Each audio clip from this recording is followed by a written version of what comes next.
ರಾಷ್ಟ್ರೀಯ ವಂದನಾ ಚಕ್ರ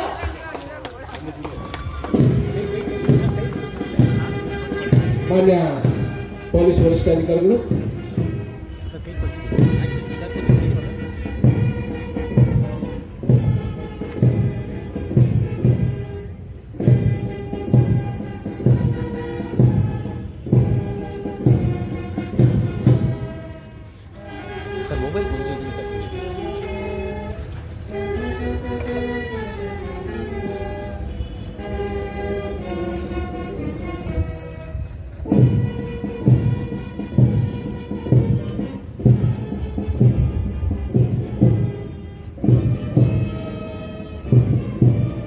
ಕೆಜಿಎಫ್ ತಾಲೂಕಿನ ರಾಷ್ಟ್ರೀಯ ಹಬ್ಬಗಳ ಆಚರಣಾ ಸಮಿತಿ ವತಿಯಿಂದ ಇಂದು ನಗರಸಭಾ ಮೈದಾನದಲ್ಲಿ 75ನೇ ವರ್ಷದ ಗಣರಾಜ್ಯೋತ್ಸವವನ್ನು ಆಚರಿಸಲಾಯಿತು.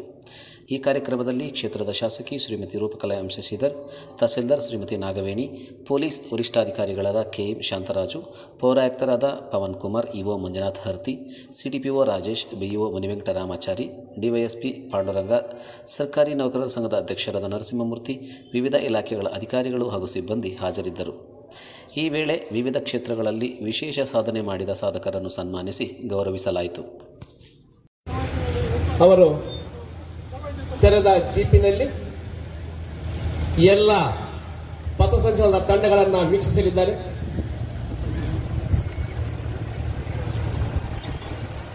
ಮಾನ್ಯ ಕೆಎಂ ಶಾಂತರಾಜರವರು ಪಥಸಂಚಲನ ಸಿದ್ಧತೆಯನ್ನು ಮಾಡಿಕೊಂಡಿರ್ತಕ್ಕಂಥ ಎಲ್ಲ ತಂಡಗಳ ಪರಿವೀಕ್ಷಣೆಗಾಗಿ ತೆರೆದ ಜೀಪಿನಲ್ಲಿ ತೆರಳುತ್ತಿದ್ದಾರೆ. ಈ ಕಾರ್ಯಕ್ರಮದ ರಾಷ್ಟ್ರೀಯ ಹಬ್ಬ ನಗರಾಧಿಕಾರ ಶ್ರೀ ಎಸ್ ಪಾಂಡವರವರು, ಅಧ್ಯಕ್ಷ ಉಪಾಧ್ಯಕ್ಷರು ಶ್ರೀ ಎಲ್ ನರಸಿಂಹಮೂರ್ತಿರವರು, ಅಧ್ಯಕ್ಷರು ಕರ್ನಾಟಕ ರಾಜ್ಯ ಸರ್ಕಾರ ಸಂಖ್ಯೆಯ ಇವರುಗಳ ಉಪಸ್ಥಿತಿಯಲ್ಲಿ ತೆರೆದ ಜೀಪಿನಲ್ಲಿ ಶ್ರೀ ಕೆ ಎಂ ಶಾಂತರಾಜ್ ಅವರು ಒಗ್ಗಟ್ಟಿನ ಸಂಕೇತ, ನಮ್ಮ ದೇಶ, ನಮ್ಮ ಸಂಸ್ಕೃತಿ.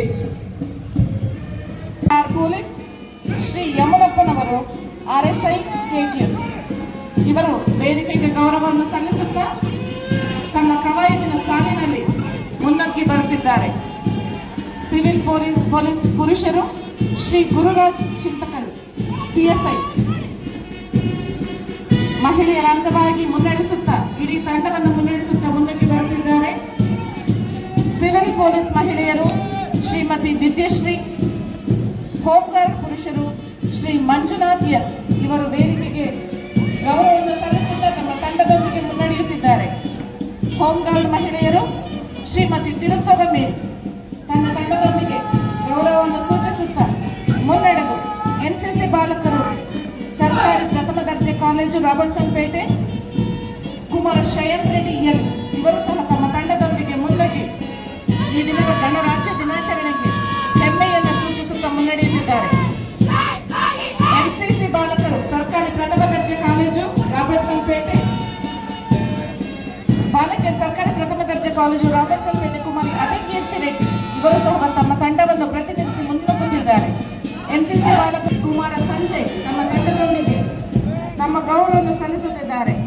NCC ಬಾಲಕಿಯರು ಪದವಿ ಪೂರ್ವ ಕಾಲೇಜು ಉರಿಗಾಂ ಕುಮಾರಿ ಪತಿ ದೇಶಕ್ಕೆ ಗೌರವವನ್ನು ಸೂಚಿಸುತ್ತಾ ತನ್ನ ತಂಡದೊಂದಿಗೆ ದೇಶದ ಮಹಿಮೆಯನ್ನು ಸಾರುತ್ತಾ ಮುನ್ನಡೆಯುತ್ತಿದ್ದಾರೆ. ಅದೇ ರೀತಿಯಲ್ಲಿ NCC ಬಾಲಕರು ಅಂಬೇಡ್ಕರ್ ಪ್ರೌಢಶಾಲೆ ತನ್ನ ತಂಡದ ಎಲ್ಲ ಸದಸ್ಯರನ್ನು ಮುನ್ನಡೆಸುತ್ತಾ ಕರೆದುಕೊಂಡು ಹೋಗುತ್ತಿದ್ದಾರೆ. NCC ಬಾಲಕಿಯರು ಸೆಂಟ್ ಜೋಸೆಫ್ ಪ್ರೌಢಶಾಲೆ ಕುಮಾರ ಪ್ರಭಾಸ್ ಗೌರವವನ್ನು ಸೂಚಿಸಿ ಮುನ್ನಡೆಯುತ್ತಿದ್ದಾರೆ. NCC ಬಾಲಕರು ಸೆಂಟ್ ಮೇರಿಸ್ ಪ್ರೌಢಶಾಲೆ ವೇದಿಕೆಯ ಮುಂಭಾಗದಿಂದ ಮುಂದಕ್ಕೆ ಚಲಿಸುತ್ತಿದ್ದಾರೆ. NCC ಬಾಲಕರು ಸುಮತಿ ಜೈನ್ ಪ್ರೌಢಶಾಲೆ ತಮ್ಮ ತಂಡದೊಂದಿಗೆ ಧ್ವಜಕ್ಕೆ ಹಾಗೂ ವೇದಿಕೆಗೆ ಗೌರವವನ್ನು ಸೂಚಿಸುತ್ತಾ ಶಿಸ್ತಿನಿಂದ ಮುನ್ನಗ್ಗುತ್ತಿದ್ದಾರೆ. ಬಾಲಕಿಯರ ಪ್ರೌಢಶಾಲೆ ಕುಮಾರ ವಿಶಾಶ್ರೀ ಇವರು ಸಹ ತಮ್ಮ ತಂಡದೊಂದಿಗೆ ಗೌರವವನ್ನು ಸೂಚಿಸಿ ಮುನ್ನುಗ್ಗುತ್ತಿದ್ದಾರೆ. ಇವರಿಗೂ ಹಾಗೂ ಇನ್ನು ಮುಂದೆ ವಿಜಯ್ ಎಸ್ ತಮ್ಮ ಗೌರವವನ್ನು ಸೂಚಿಸುತ್ತಾ ಮುನ್ನುಗ್ಗುತ್ತಿದ್ದಾರೆ. ವಾಣಿ ಶಾಲೆ ಕುಮಾರ ದೇವಾ B, grand master Shri Asifulla ಬೇಗ್ ಇವರೆಲ್ಲರೂ ಪಥಸಂಚಲನೆಯ ಮೂಲಕ ವೇದಿಕೆಗೂ ಹಾಗೂ ಧ್ವಜಕ್ಕೂ ಗೌರವವನ್ನು ಸಲ್ಲಿಸುತ್ತಾ ದೇಶದ ಹಿರಿಮೆಯನ್ನು ಸಾರುತ್ತಾ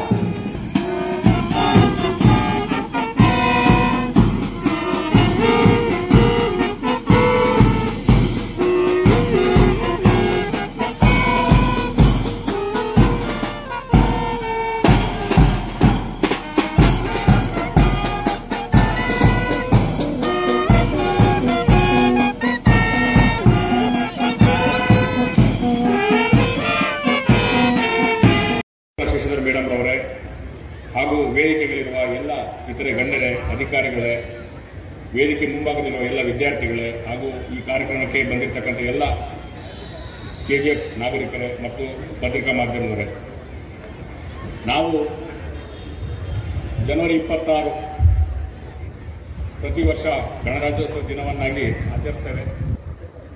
1947ನೇ ಇಸ್ವಿ ಆಗಸ್ಟ್ 15ರಂದು ನಮಗೆ ಸ್ವಾತಂತ್ರ್ಯ ಬಂದರೂ ಸಹ ನಮಗೆ ಸಂವಿಧಾನ ನಮಗೆ ನಾವು ಸಮರ್ಪಿಸಿಕೊಂಡ ದಿನ ನವೆಂಬರ್ 26, 1949.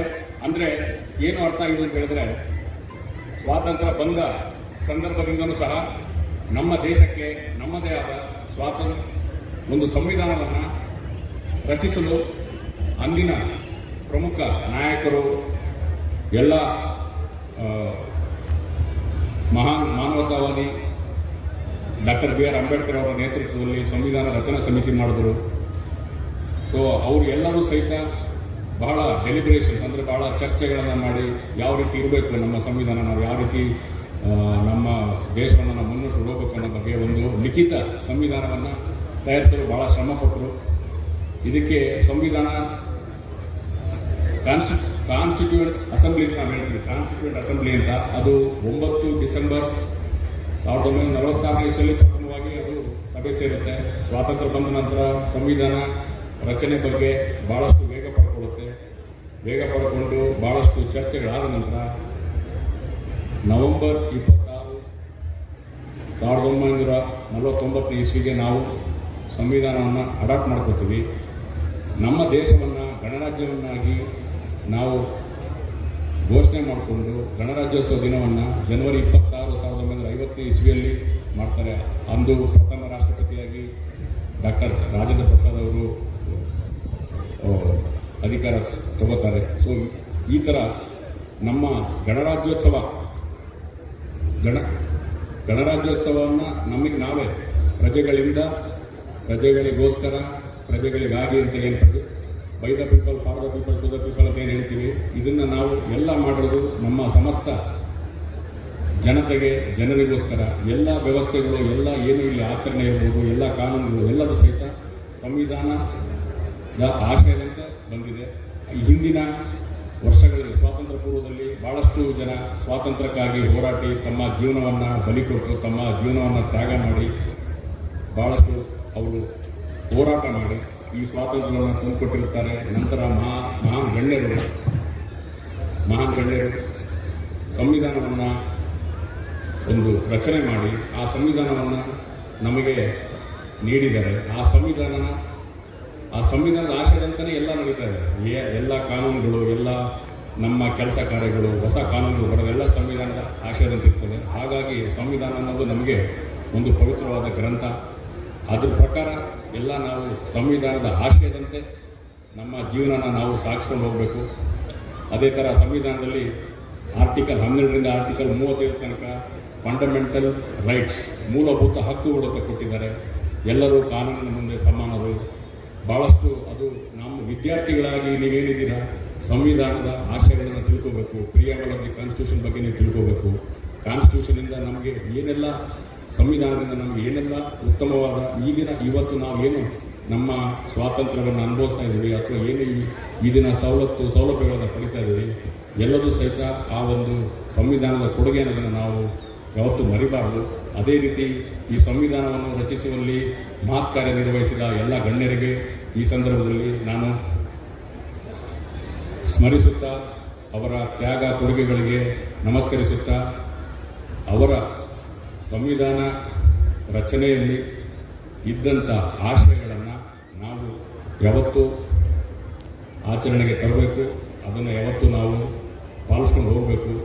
ವಿದ್ಯಾರ್ಥಿ ಜೀವನದಿಂದಲೇ ನಾವು ನಮ್ಮ ದೇಶದ ಐಕ್ಯತೆ, ಸಾರ್ವಭೌಮತೆಗೆ ನಾವು ನಮ್ಮ ಕೈಲಾದ ಸೇವೆಗಳನ್ನು ನಾವು ಮಾಡಲಿಕ್ಕೆ ಈ ಸಂದರ್ಭದಲ್ಲಿ ತಯಾರಾಗಬೇಕು. ನಮಗೆ ನಾವೇ ದೇಶ ಸೇವೆಯಲ್ಲಿ, ದೇಶ ಸೇವೆ ಅಂತ ಹೇಳಿದರೆ ಯಾವುದೇ ಕೆಲಸ ಇರಬಹುದು, ಅದರಲ್ಲಿ ಕಾನೂನಿನನ್ವಯ ಸಂವಿಧಾನದ ಆಶಯದಂತೆ ನಮ್ಮ ಕೆಲಸವನ್ನು ಮಾಡಿ ಭಾರತ ದೇಶದ ನಾಗರಿಕರಾಗಿ ನಾವು ಉತ್ತಮ ಪ್ರಜೆಗಳಾಗಿ ನಮ್ಮ ದೇಶಕ್ಕೆ ನಮ್ಮದೇ ಆದ ಅಳಿವು ಸೇವೆಯನ್ನು ಸಲ್ಲಿಸುವ ಮೂಲಕ ಈ ಹಿಂದೆ ನಮಗೆ ಸ್ವಾತಂತ್ರ್ಯವನ್ನು ತಂದುಕೊಟ್ಟಂಥ ಸ್ವಾತಂತ್ರ್ಯ ಸೇನಾನಿಗಳಿಗೆ ಮತ್ತು ಸಂವಿಧಾನವನ್ನು ರಚಿಸಿದ ಮತ್ತು ನಮಗೆ ಸಂವಿಧಾನವನ್ನು ಕೊಡುಗೆ ನೀಡಿದ ಎಲ್ಲ ಮಹನೀಯರಿಗೆ ನಾವು ಸಲ್ಲಿಸುವ ಅತ್ಯಂತ ಉತ್ಕೃಷ್ಟ ಗೌರವವಾಗುತ್ತದೆ ಅಂತ ನಾನು ಭಾವಿಸ್ತೇನೆ.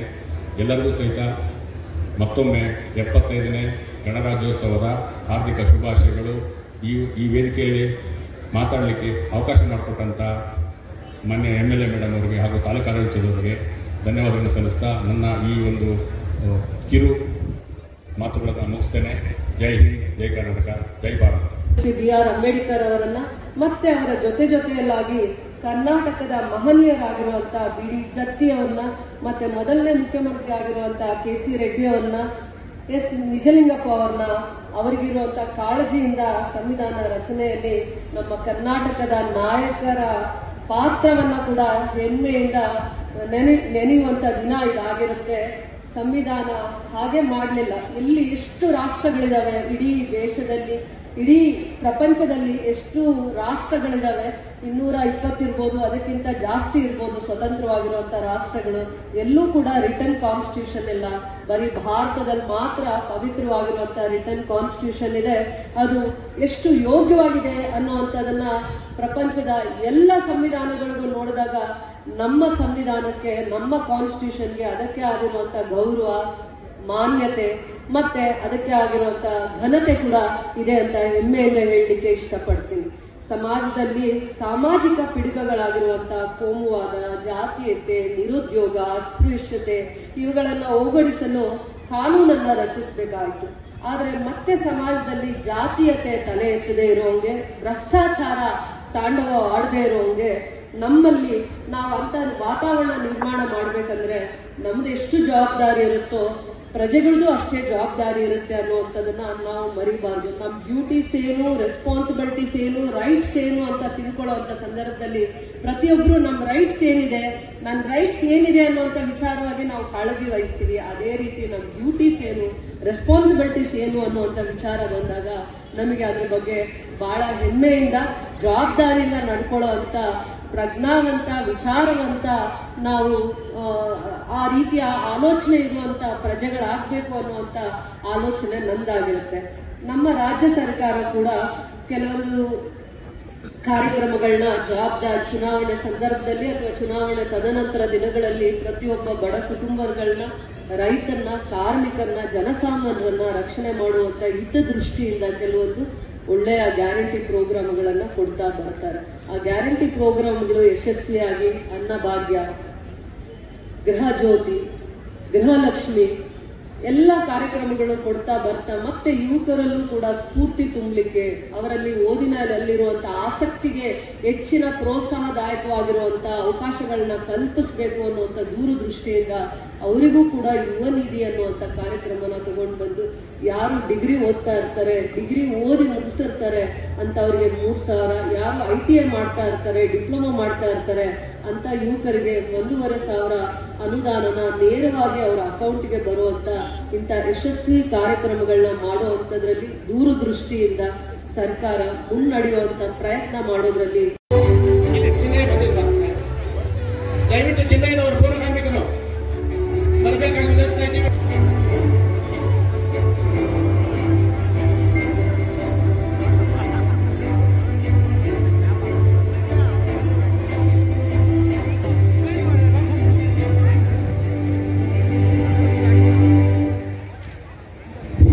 ವಿಶೇಷ ಸಾಧಕರಿಗೆ ವಿಶೇಷವಾಗಿರ್ತಕ್ಕಂತಹ ಗೌರವ ಮತ್ತು ಸನ್ಮಾನ, ವೇದಿಕೆಯನ್ನು ದಾಸರಾಗಿರ್ತಕ್ಕಂಥ ಗಣ್ಯರಿಂದ ಈ ಒಂದು ಸನ್ಮಾನ ಉರಿಕಾಂಪೇಟೆ FGC ದ್ವಿತೀಯ ಬಹುಮಾನವನ್ನು ಪಡೆದಿದ್ದಾರೆ. ಸಿರೋನ್ ರೆಡಿ ಮೂರನೆಯ ಬಹುಮಾನವನ್ನು ಪಡೆದಿದ್ದಾರೆ. ಇದರ ಸೆಂಟ್ ಮೇರಿಸ್ ಶಾಲೆ ಪ್ರಥಮ ಬಹುಮಾನ, ದ್ವಿತೀಯ ಬಹುಮಾನ ಟೆನ್ ಬೆಟಾಲಿಯನ್ ಸೆಂಟ್ ಜೋಸೆಫ್ ಶಾಲೆ ದ್ವಿತೀಯ ಬಹುಮಾನವನ್ನು ಪಡೆದಿರುತ್ತದೆ. ಬಹುಮಾನವನ್ನು ಸ್ವೀಕರಿಸಿ.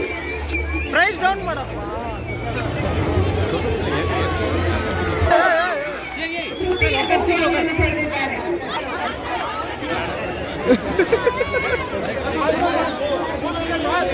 ಹಾಗೂ ಸಂತ್ ಅಂಬೇಡ್ಕರ್ ಶಾಲೆಯವರಿಗೆ ಅಭಿನಂದನೆಗಳು. ಇಲ್ಲೇ ಓಕೆ ಓಕೆ ಮೇಡಮ್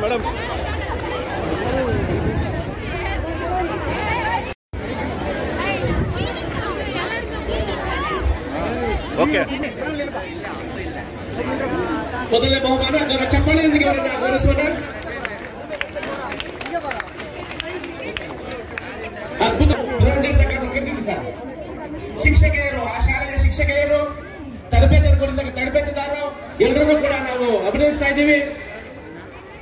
ಅವರು ನಾಡ ಹಬ್ಬ ದಸರಾ ಹಬ್ಬದಲ್ಲೂ ಕೂಡ ಬ್ಯಾಂಡ್ ಮಾಸ್ಟರ್ ಆಗಿ ಯಶಸ್ವಿಯಾಗಿ ಕರ್ತವ್ಯ ನಿರ್ವಹಿಸಿ ಬಂದಿರತಕ್ಕಂಥವರು. ಅವರಿಗೆ ನಮ್ಮ ಚಿನ್ನದ ಗಣಿ ಪ್ರದೇಶದ ಎಲ್ಲ ಸಾರ್ವಜನಿಕರು ಎಲ್ಲರಿಂದ ಕೂಡ ನಾವು ಹೃತ್ಪೂರ್ವಕ ಧನ್ಯವಾದ ಅರ್ಪಿಸ್ತಾ ಇದ್ದೀವಿ. ಅದೇ ನಮ್ಮ ಸೋಮಶೇಖರ್ ಅವರು RBI ಪದದ ನಾಯಕರಾಗಿ ಯಶಸ್ವಿಯಾಗಿ ಸರ್ ಸರ್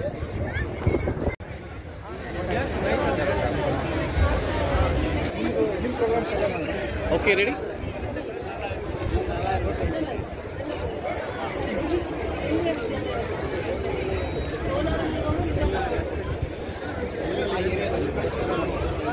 ಮೇಡಮ್ ರೆಡಿ.